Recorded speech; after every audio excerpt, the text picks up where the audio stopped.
Na busca da vontade de Deus para as nossas vidas, depois de tomarmos ciência de uma promessa divina, de um propósito divino para o nosso coração, para a nossa vida pessoal, vamos ser tentados a buscar um caminho paralelo. Vamos ser tentados em buscar e traçar dentro da nossa própria lógica humana, dentro do nosso próprio raciocínio, uma forma de forçar Deus, apressar Deus a cumprir o seu propósito na nossa vida pessoal. Estamos nos referindo à história e à pessoa de Abraão. Abraão, que detém de um chamado tríplice. Deus havia dito a ele que através do seu descendente todas as famílias da terra seriam benditas. Deus havia dado uma promessa tríplice, uma terra física, a terra de Canaã, um povo eleito, uma nação que seria formada de um filho, que Deus daria de uma forma sobrenatural.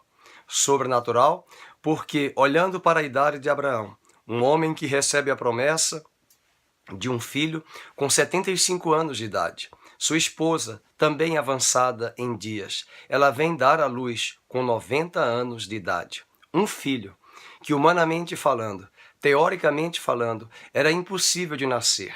Mas Deus, que faz o impossível acontecer, revela a Abrão e a Sara que eles teriam um filho, o filho da promessa. Um filho que viria não com o auxílio de mãos humanas.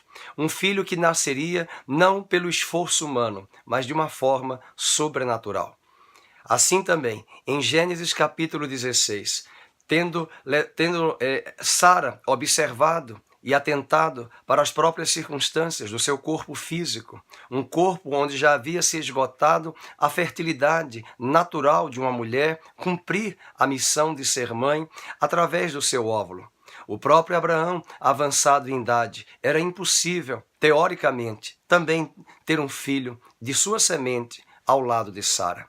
Sara se apressa em buscar sua própria escrava chamada Agar e entrega ela para o próprio Abrão, seu esposo, a fim de que ambos tivessem uma intimidade sexual e gerassem, através desta relação, um filho para cumprir a promessa. Quantas vezes eu e você vamos ser tentados, olhando para a promessa e, ao mesmo tempo, olhando para as circunstâncias, deparando-nos com uma situação impossível, absurda, dentro da lógica humana. E somos tentados a criar um modus operandi, a criar um caminho pelo qual Deus possa anuir as nossas ideias, anuir aos nossos métodos, concordar conosco, fazendo Ele cumprir aquilo que Ele havia prometido. Isto não é graça, isto é lei, isto é esforço humano. Isso é o braço do homem tentando agilizar o braço de Deus. Mas o próprio texto sagrado diz que Sara chega a fazer essa proposta a seu esposo Abrão, e ele vem a anuir tal proposta. Gera um filho da própria escrava de Sara, chamada Agar, e esse filho passa a se chamar Ismael. Qual a ponte de conexão que temos do texto sagrado, na perspectiva de Moisés, que recebeu de Deus todas essas histórias, essas narrativas do livro de Gênesis? Se esse texto nos narra essa trajetória, há um propósito especial da parte de Deus de edificar o nosso coração. Se temos uma promessa da parte do Senhor, se temos um coração que tem andado com Deus e tem se deixado levar por aquilo que é tão óbvio numa caminhada com Deus, crer e obedecer. Agora era a época de Abraão tão somente esperar. Ele que já havia crido, ele que já havia recebido a promessa, ele que já havia obedecido a Deus em deixar a terra de Ur dos Caldeus e ir para uma terra que Deus haveria de mostrar.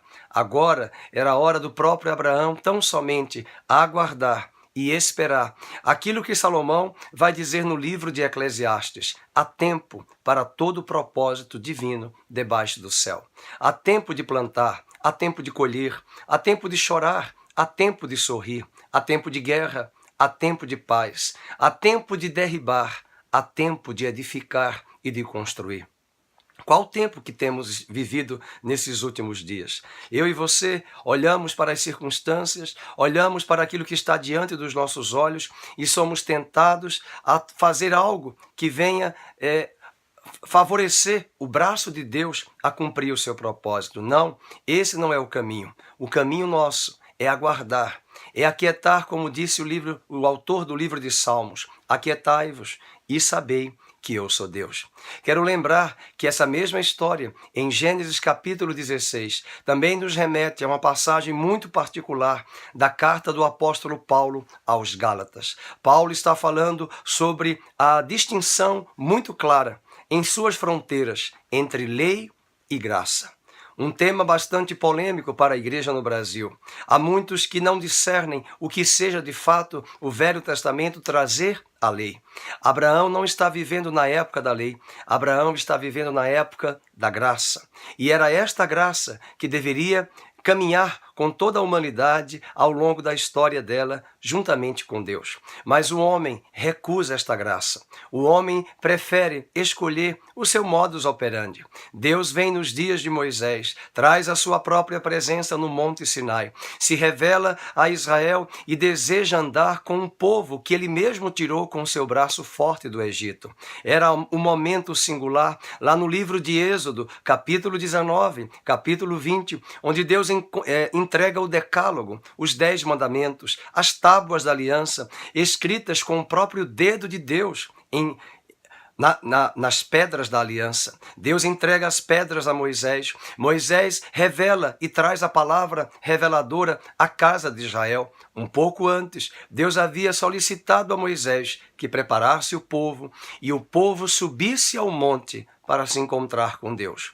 Mas o povo cria um outro modus operandi. Cria o que nós podemos chamar, no mundo contemporâneo, a terceirização sacerdotal. Deus queria fazer daquela nação uma nação de sacerdotes, uma nação que tem relacionamento com Deus e que todos podiam chegar a Ele de uma forma livre através da graça. Mas o povo diz a Moisés: Moisés, sobe tu e ouve tu da parte de Deus e revela-nos posteriormente. Isso entristeceu o coração de Deus. O povo ainda dá o argumento de que tudo que o Senhor falar, disse o povo a Moisés, nós obedeceremos. E de fato era impossível esse homem obedecer, cumprir, porque a própria lei que Deus vai entregar a Moisés, após a recusa deste povo de andar com Deus, de receber do próprio Deus diretamente, Deus vai estabelecer um princípio. Ok, Moisés, uma vez que este povo me recusa e recusou a minha presença, eu vou estabelecer um critério. E o critério vai ser a minha lei. A minha lei é perfeita, o meu mandamento é santo, diz Paulo em Romanos, capítulo 7, verso 12, e o meu mandamento também é justo e bom. Mas o homem é pecador. E é essa natureza pecaminosa, é essa natureza má, que vem da descendência de Adão, que está em nosso homem interior, que nos impossibilita de caminharmos com Deus. Mas eu faço lembrar que Deus decidiu andar conosco, mesmo quando nós éramos imperfeitos, pecadores, nos dias de Moisés. E ali está um momento singular. A lei vai ser entregue. E a lei veio para revelar ao povo que era impossível que eles conseguissem cumprir a lei, uma vez que o próprio Deus dirá, dos 10 mandamentos, se 9 forem cumpridos e um for quebrado por quem quer que seja, este um não cumprido anularia os outros 9 mandamentos que foram cumpridos. A lei é uma lei perfeita, porque Deus é santo, Deus é perfeito, nós somos imperfeitos, mas se andássemos com Ele, Deus traria através de um relacionamento de amor, como disse Jesus, se me amardes, guardareis os meus mandamentos. Essa é uma história muito singular. Paulo vai dizer na carta aos Gálatas, capítulo 5, que os 2 filhos de Abraão, Ismael e o próximo filho, Isaque, o filho da promessa, são 2 filhos que apontam para 2 momentos da vida do povo de Israel no Velho Testamento e, ao mesmo tempo, na vida da igreja, na nova e eterna aliança.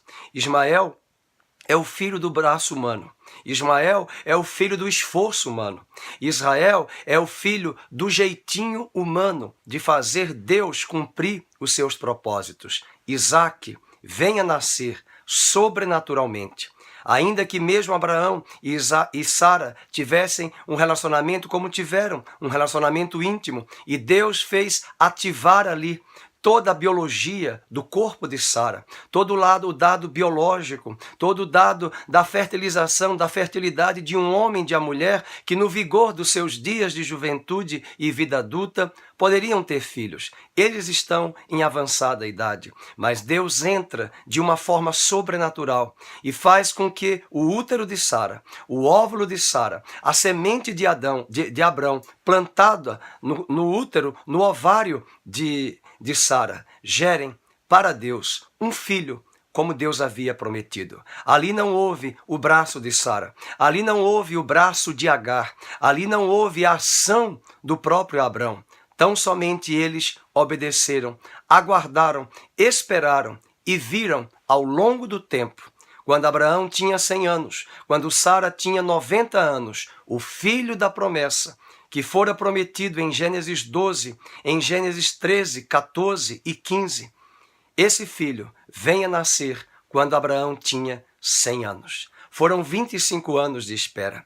E olhando para Gálatas capítulo 4, Paulo vai nos dizer que Ismael é o filho que aponta para nós o braço da carne, o braço humano, o esforço humano, o esforço terreno para cumprir os planos de Deus. Mas o próprio Isaac fala para nós do tempo da espera, do tempo de aguardar Deus agir e cumprir em nós o querer e o efetuar.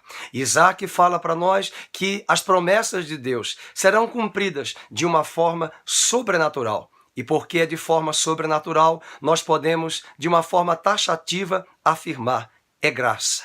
E se é graça, não há braço do homem. Se é graça, não há esforço do homem. Se é graça, não há ação e tentáculo humano algum para cumprir e fazer Deus agir em nosso favor. Deus é soberano. Deus é chamado Elohim, o Deus Altíssimo, o Deus Criador dos céus e da terra, o Deus que possui os céus e a terra, o Deus que cumpre em nossas vidas o querer e o efetuar. Pois bem, na mesma palavra de Paulo aos Gálatas, ele diz que Ismael é todo o Monte Sinai, uma representação metafórica, alegórica, de um esforço humano que tentou cumprir a lei de Deus através dos seus próprios méritos, através do seu próprio braço, recusando a graça da própria presença de Deus, vindo ao Monte Sinai, descendo e querendo se revelar a todos quantos estavam ali presentes.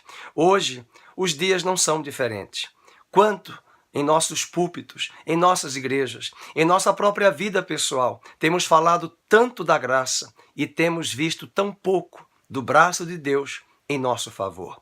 Isaac vai nos apontar não para o Monte Sinai, não para Jerusalém terrena, mas para Jerusalém celestial. O autor de Hebreus diz, no capítulo de número 12, nós temos chegado já a Jerusalém celestial.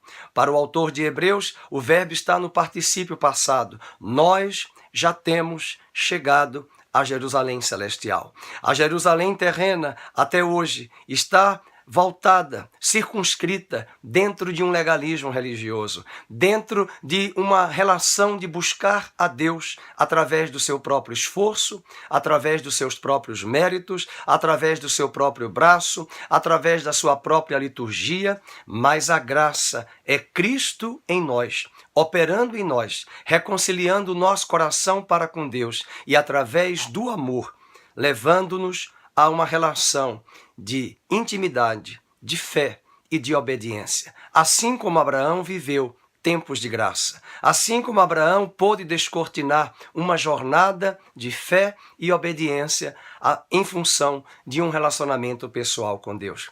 Quero findar aqui essas palavras. Em Gênesis capítulo 16, temos uma história triste, apesar de não haver um momento de menção alguma de tristeza. Mas há uma tristeza neste capítulo, uma demonstração evidente e clara de que quando não cremos e aguardamos no tempo de Deus, do modus operandi dele, da forma dele agir em nosso favor sobrenatural, somos tentados e persuadidos pelas trevas, pelas circunstâncias e pelos homens, a agirmos em prol do nosso próprio braço em nosso favor. Deus nos chama nestes dias para tempos de plenitude, para tempos em que a graça de Cristo Jesus será rica e abundante nos últimos dias que estão à nossa frente. Uns confiam em carro, disse o salmista, outros confiam em cavalos. Nós, porém, faremos menção do nome do Senhor e confiamos no nome do Senhor. Deus abençoe a sua vida, abençoe esse tempo, essa nova estação chamada graça. Embora a graça não está delimitada, como alguns entendem e acham na sua teologia, que foi um tempo da lei ou foi um tempo da graça. Não, a graça está disponível na velha aliança. A graça está disponível na nova e eterna aliança. A lei é apenas uma demonstração de um esforço humano, de uma tentativa humana. E Deus permitiu a lei ser entregue depois que eles recusaram a graça, para que essa mesma lei mostrasse a mim e a você que somos incapazes, impotentes, que não temos condição alguma de chegarmos a Deus em função e a despeito dos nossos próprios méritos. Leia a palavra de Deus nestes dias. Convido você a refletir sobre Gênesis, capítulo 16, sobre Gálatas, capítulo 4, mostrando essa visão antagônica entre lei e graça. E ainda uma outra passagem, Êxodo, capítulo 19, capítulo 20, quando o próprio povo recusa a ouvir de Deus, a receber a própria presença de Deus, porque é a sua presença, como ele mesmo disse a Abraão, anda na minha presença e ser perfeito.